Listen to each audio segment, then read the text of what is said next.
உம்முடைய வார்த்தையினால என்ன அடைவார்கள்? போதனை அடைவார்கள். வார்த்தையினால நம்ம போதனை அடையும் பொழுது அது நமக்கு சாப்பாடு பெருசு கிடையாது, தண்ணி பெருசு கிடையாது.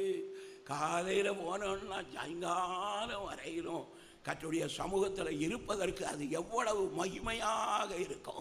அலைந்து திரிந்த நம்மை ஒரு அறைக்குள்ள கர்த்தர் பூட்டி வைத்து அவர் நடத்துகிற பாதை எவ்வளவு மேன்மையாக இருக்கும். 132வது சங்கீதத்தில் அதனால தான் சொல்றாரு, உம்முடைய நாமத்தை நேசிக்கிறவர்களுக்கு நாமம் என்றால் அவருடைய பெயர். அவருடைய பெயர் என்ன? வார்த்தை என்பதே. இரத்தத்தில் தோய்க்கப்பட்ட வஸ்திரத்தை தரித்திருந்தார். அவருடைய நாமம் தேவனுடைய வார்த்தை என்பதே. வார்த்தை என்பதே உம்முடைய நாமத்தை நேசிக்கிறவர்களுக்கு வழங்கும் நியாயத்தின்படியே என்னை நோக்கி பார்த்து எனக்கு என்ன செய்யும்? இறங்கும் ஆண்டவரே,